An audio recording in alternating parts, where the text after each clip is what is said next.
जय हिंद साथियों, मैं आदेश आप सभी का आपके अपने परिवार राही आदि क्लासेस में स्वागत करता हूं।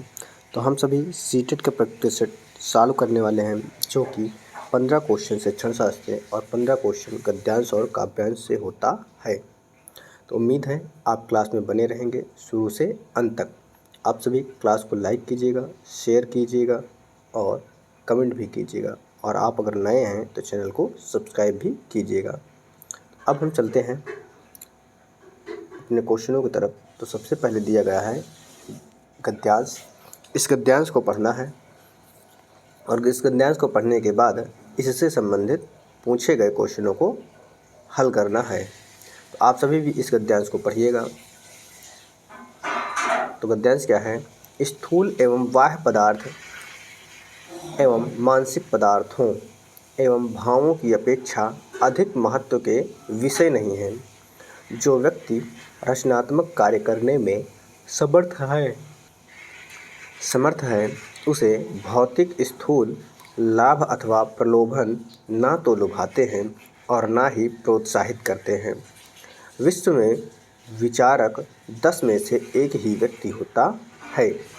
उसमें भौतिक आकांक्षाएं अत्यल्प होती हैं। पूंजी का रचयिता कार्ल मार्क्स जीवन भर निर्धनता से जूझता रहा। राज्याधिकारियों ने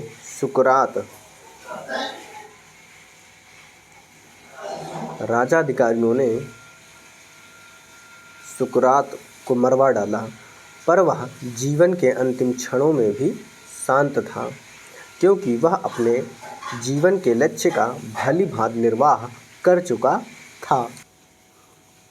यदि उसे पुरस्कृत किया जाता, प्रतिष्ठा के अंबारों से लाद दिया जाता, परंतु अपना काम न करने दिया जाता, तो निश्चय ही वह अनुभव करता कि उसे कठोर रूप में दंडित किया गया है।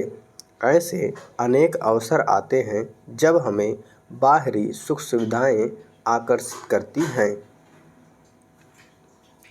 वे अच्छे जीवन के लिए अनिवार्य लगने लगती हैं, किंतु महत्वपूर्ण यह है कि क्या हमने जीवन का उद्देश्य प्राप्त कर लिया। यदि इसका उत्तर हाँ है तो बाह्य वस्तुओं का अभाव नहीं खलेगा, और यदि नहीं है तो हमें अपने को भटकने से बचाना होगा और लक्ष्य की ओर बढ़ना होगा। तो उम्मीद है आप सभी ने भी इस गद्यांश को पढ़ लिया होगा। अब हमारा इस गद्यांश से संबंधित पहला क्वेश्चन है कि मनुष्य को बाहरी सुख क्यों लुभाते हैं? संपन्नता के लिए, भरे पूरे जीवन के लिए, अच्छे जीवन के लिए या आराम के लिए? तो मनुष्य को जो बाहरी सुख सुविधाएं लुभाते हैं वह अच्छे जीवन के लिए होता है। क्या होता है? अच्छे जीवन के लिए। तो ऑप्शन हमारा सी सही हो जाएगा। अगला क्वेश्चन है, जो व्यक्ति रचनात्मक कार्य करने में समर्थ है डैश वाक्य में रेखांकित शब्द के स्थान पर कौन सा शब्द प्रयुक्त नहीं किया जा सकता, ये हमें बताना है। क्षमतावान, सक्षम, शक्तिशाली या सामर्थ्यवान? तो यहाँ पर कौन सा शब्द है जो प्रयुक्त नहीं किया जा सकता? तो यह है शक्तिशाली। क्या है? शक्तिशाली शब्द का प्रयोग वहाँ पर नहीं किया जा सकता।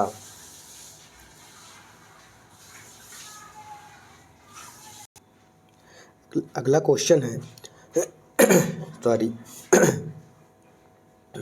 प्रतिष्ठा के अंबारों से लाद दिया जाता। रेखांकित का तात्पर्य है ढेर से, आभार से, कृतज्ञता से या भार से। तो किससे लाद दिया जाता? ढेर से। तो ऑप्शन हमारा ए पूर्ण रूप से सही हो जाएगा। अगला क्वेश्चन है, भली भांति निर्वाह कर चुका था। उपरोक्त वाक्यांश में क्रिया विशेषण है। हमें यहाँ पर क्रिया विशेषण शब्द का चयन करना है। भली भांति, निर्वाह, कर चुका, भली।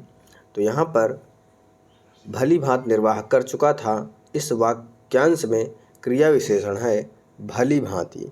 क्या है? भली भांति जो है क्रिया विशेषण है। अगला क्वेश्चन है, महत्वाकांक्षा किन शब्दों से मिलकर बना है? महत्वाकांक्षा का यहाँ पर संधि विच्छेद किया गया है। महत्व धन आकांक्षा, महत्व धन आकांक्षा, महत्व धन कांक्षा, महत्व धन आकांक्षा। तो राइट आंसर हमारा हो जाएगा महत्व धन आकांक्षा, यानी ऑप्शन ए हमारा पूर्ण रूप से सही हो जाएगा। अगला क्वेश्चन है, भौतिक लाभ किन्हें नहीं लुभाते? तो गद्यांश में बताया गया था कि भौतिक लाभ किन्हें नहीं लुभाते। सामर्थ्यवान लोगों को, जीवन का लक्ष्य पूरा करने वालों को, रचनात्मक कार्य करने वालों को या धन संपन्न लोगों को। तो किनको नहीं लुभाते हैं? रचनात्मक कार्य करने वालों को, क्योंकि वो एक नया नया प्रयोग, नया नया काम करने में बिजी रहते हैं या उनको अच्छा लगता है। अब आते हैं, अगला क्वेश्चन है, पूंजी का रचयिता कार्ल मार्क्स कथन से संकेत मिलता है कि पूंजी का अर्थ है। अब पूंजी का यहाँ पर अर्थ क्या है? एक विचार, एक ग्रंथ, विरासत या धन संपत्ति। तो यहाँ पर जब आप पढ़ रहे हैं क्वेश्चन को तो ही आपको लग रहा है क्या कि पूंजी के रचयिता यानी कोई बुक होगी। तो यहाँ पर क्या हो जाएगा? एक ग्रंथ हो जाएगा। क्या हो जाएगा? एक ग्रंथ हो जाएगा। अगला क्वेश्चन है, विचारकों की एक विशेषता यह है कि उनमें क्या कि भौतिक महत्वाकांक्षाएं कम होती हैं, पद प्रतिष्ठा प्राप्त करने की इच्छा होती है, रचनात्मक कार्य करने की क्षमता होती है या महत्वाकांक्षाएं नहीं होती हैं। तो क्वेश्चन क्या हो जाएगा? क्वेश्चन का आंसर क्या हो जाएगा कि विचारकों की एक विशेषता यह होती है कि उनमें भौतिक महत्वाकांक्षाएं जो होती हैं वह बहुत ही कम होती हैं। क्या होती है? भौतिक महत्वाकांक्षाएं कम होती हैं।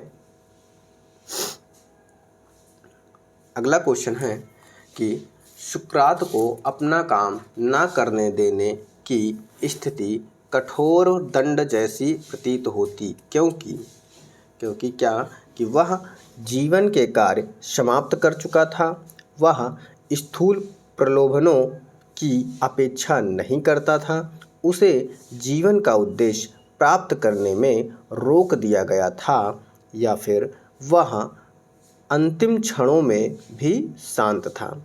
तो क्या हो जाएगा हमारा राइट आंसर कि सुकरात को अपना काम ना करने देने की स्थिति कठोर दंड जैसी प्रतीत होती। कब प्रतीत होती? कि जब उसे उसके उद्देश्य को प्राप्त करने से रोक दिया गया होता। यानी हमारा जो राइट आंसर हो जाएगा वह ऑप्शन सी सही हो जाएगा। अब आगे है, अगला एक काव्यांश दिया गया है। इस काव्यांश को पढ़ना है और इस काव्यांश से संबंधित ही फिर से हमें क्वेश्चन को हल करना है। तो काव्यांश क्या है? रोते और मचल जाना भी क्या आनंद दिखाते थे, बड़े बड़े मोती से आंसू जयमाला पहनाते थे। मैं रोई माँ काम छोड़ कर आई, मुझको उठा लिया, झाड़ पोंछ कर चूम चूम गीले गालों को सुखा दिया। आजा बचपन एक बार फिर दे दे अपनी निर्मल शांति, व्याकुल व्यथा मिटाने वाली वह अपनी प्राकृत विश्रांति। वह भोली सी मधुर सरलता, वह प्यारा जीवन निष्पाप, क्या फिर आकर मिटा सकेगा तू मेरे मन का संताप।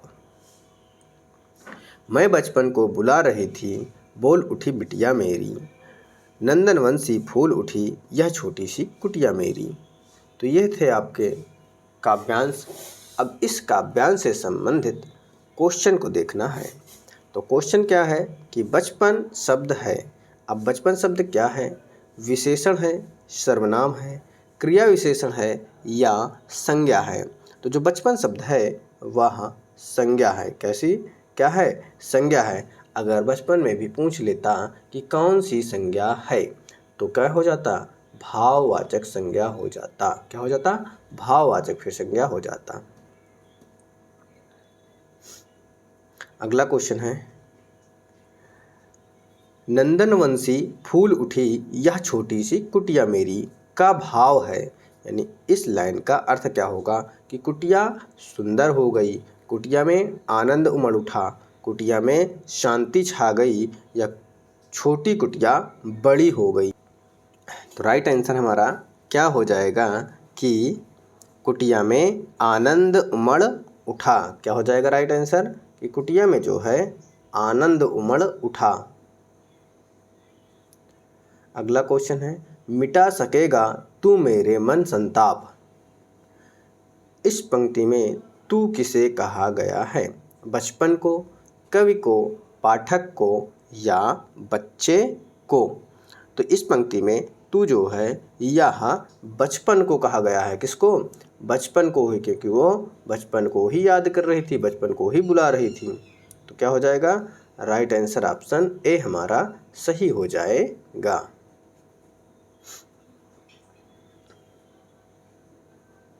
अगला क्वेश्चन है, कवयित्री अपने बचपन को क्यों बुलाना चाहती है? अपनी बिटिया की याद में, बचपन के आनंद की याद में, या बचपन के खेलों की याद में, या अपनी माँ की याद में? तो कवयित्री अपने बचपन को क्यों बुलाना चाहती थी? क्योंकि बचपन के आनंद के याद में। किसके? बचपन के आनंद। बचपन के दिन में क्या होता है? ना किसी को टेंशन होती है, ना किसी को कोई चिंता होती है। जो मन करे जहाँ मन करे खूब घूमते हैं, घर के अंदर ही या घर के थोड़ा आसपास ही।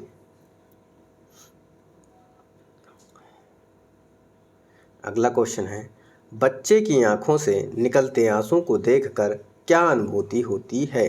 सुख की, विजय की, प्यार की, कष्ट की? तो बच्चे की आंखों से निकलते आंसुओं को देखकर क्या अनुभूति होगी? प्यार की अनुभूति होगी। किसकी होगी? प्यार की अनुभूति होगी।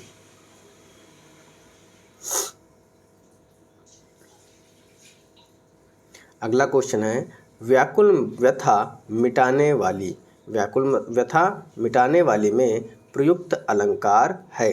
रूपक अलंकार, उपमा अलंकार, अनुप्रास अलंकार, यमक अलंकार?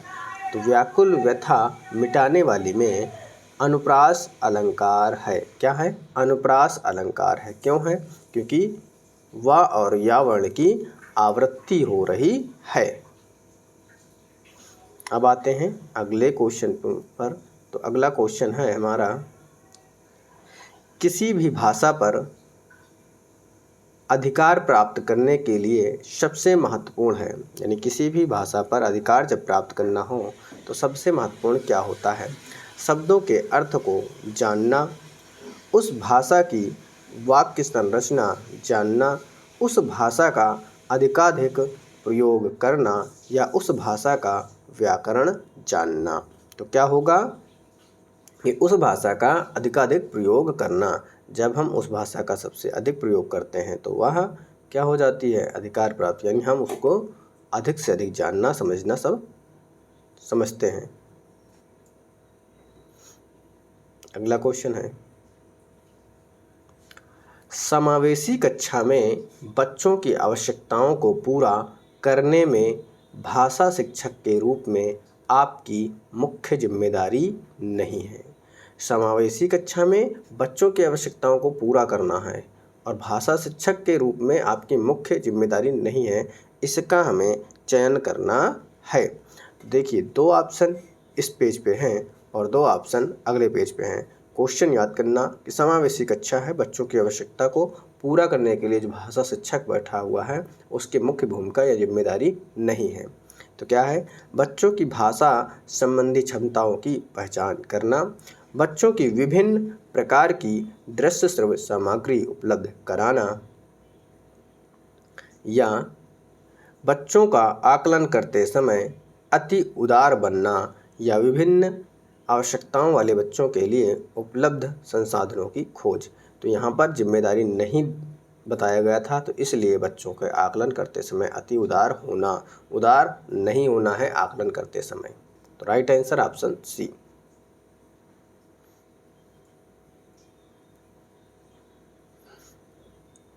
अगला क्वेश्चन है, पढ़ने की संस्कृति के विकास के क्रम में डैश पठन को प्रोत्साहित किए जाने की आवश्यकता है। व्यक्तिक, सस्वर, मौन या सामूहिक। तो क्या हो जाएगा? वैयक्तिक हो जाएगा। क्या हो जाएगा? वैयक्तिक हो जाएगा। अगला क्वेश्चन है, भाषा की पाठ्यपुस्तक में सबसे महत्वपूर्ण पक्ष है। भाषा की जो पाठ्यपुस्तक होगी उसमें सबसे महत्वपूर्ण पक्ष का चयन करना है। आकर्षित या आकर्षक चित्र, पाठों का उद्देश्य, चयन या अभ्यासों की बहुलता, कागज की गुणवत्ता। तो राइट आंसर क्या होगा कि पाठकों का उद्देश्य महत्वपूर्ण होना चाहिए। क्या? कि पाठ जो भी पढ़ाया जाएगा उसका क्या उद्देश्य है, ये हमारा महत्वपूर्ण होगा।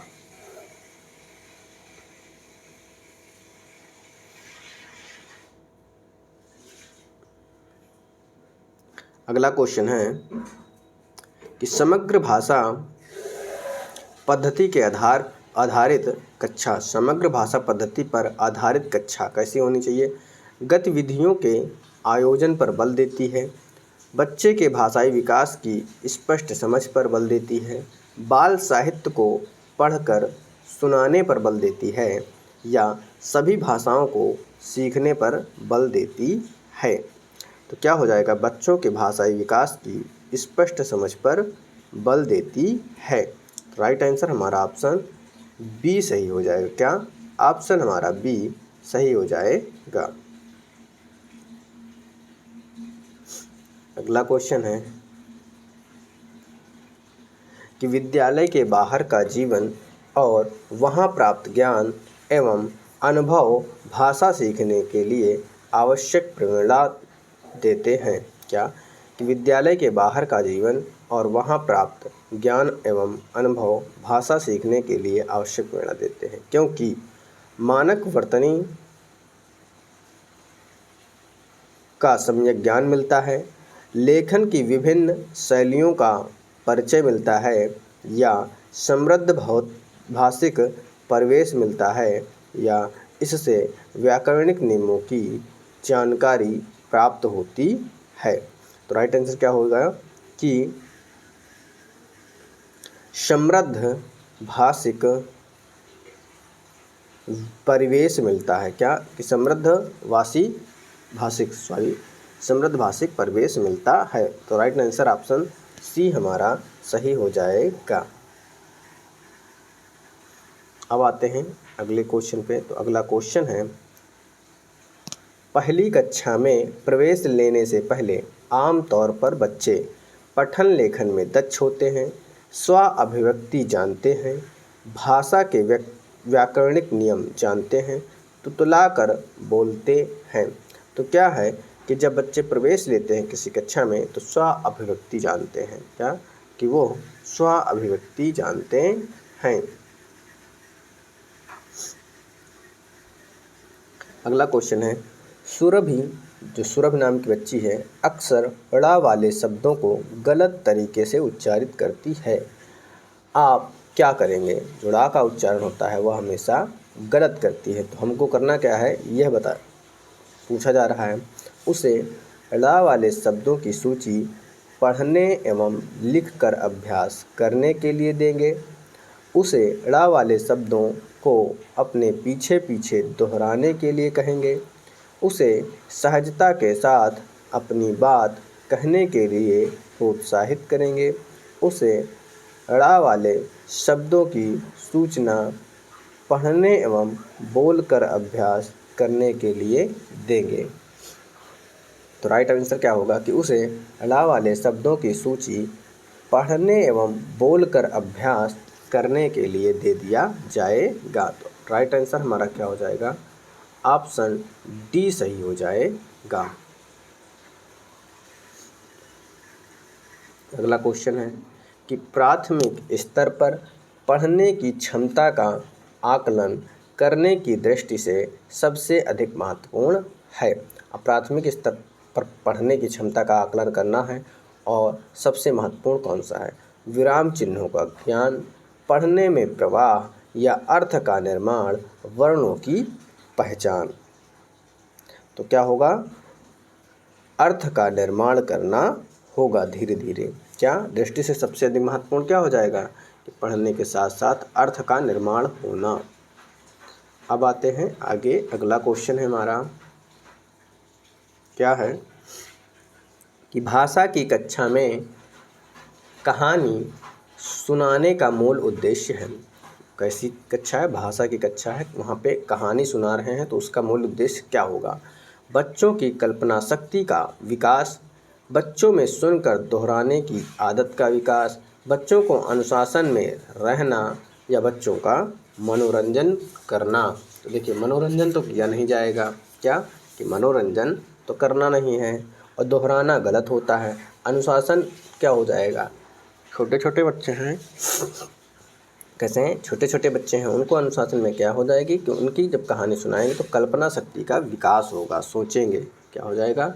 कल्पना शक्ति का विकास हो जाएगा।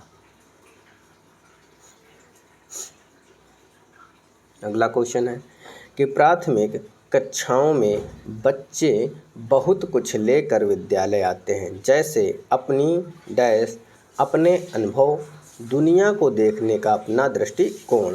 तो क्या है? समस्याएं हैं, भाषा है, पाठ्य पुस्तक हैं या कमियां हैं। तो देखिए, जब बच्चे बहुत कुछ विद्यालय लेकर आते हैं तो क्या है? एक भाषा होती है, और क्या उसको भाषा कहेंगे, ना कि समस्याएं, कमियां, ये सब नहीं। क्या होगा? भाषा होगा, क्योंकि वो अपनी उनकी भाषा होती है जिसमें वो पले बड़े होते हैं। अगला क्वेश्चन है कि बच्चों की मौखिक अभिव्यक्ति के विकास का अर्थ यह नहीं है। बच्चों की मौखिक अभिव्यक्ति के विकास का अर्थ यह नहीं है क्या? कि वाद विवाद में बेझिझक होकर बोलना, कहानी सुनकर शब्द सा दोहराना, अपनी कल्पनाओं की मौखिक अभिव्यक्ति, बातचीत में सक्रिय भागीदारिता का निर्वहन करना। तो राइट आंसर क्या होगा? कि कहानी सुनकर शब्द सा दोहराना। क्या पूछा गया था? विकास का अर्थ नहीं है, तो शब्द सा दोहराना तो बिल्कुल गलत हो जाएगा, इसलिए यह हमारा सही हो जाएगा। अब आते हैं अगले क्वेश्चन पे। तो अगला क्वेश्चन कह रहा है कि भाषा की कक्षा में यह जरूरी है कि भाषा शिक्षक भाषा का पूर्ण ज्ञाता हो। भाषा शिक्षक जो है वह भाषा का पूर्ण ज्ञाता हो। भाषा शिक्षक बच्चों की उच्चारणगत शुद्धता पर विशेष ध्यान दे। फिर है भाषा शिक्षक भाषा शिक्षक बच्चों की वर्तनी को बहुत कठोरता से ले। स्वयं भाषा शिक्षक की भाषा प्रभावी हो। तो क्या हो जाएगा राइट आंसर? कि कक्षा में यह जरूरी है कि स्वयं भाषा शिक्षक की भाषा प्रभावी हो। जो शिक्षक हो उसकी भाषा कैसी होनी चाहिए? बच्चों के प्रति प्रभाव डालती हो, प्रभावी होनी चाहिए। अगला क्वेश्चन है क्या? कि प्राथमिक स्तर पर बच्चों की भाषाई क्षमताओं का विकास करने का अर्थ है। कि प्राथमिक स्तर पर जो बच्चे हैं उनमें भाषाई क्षमता का विकास करना है। इसका अर्थ क्या हो जाएगा? कि भाषिक संरचनाओं पर अधिकार, भाषा प्रयोग की कुशलता पर अधिकार, भाषा अनुकरण की कुशलता पर अधिकार, भाषिक नियमों पर अधिकार। तो राइट आंसर क्या हो जाएगा? कि भाषा अनुकरण की कुशलता पर अधिकार।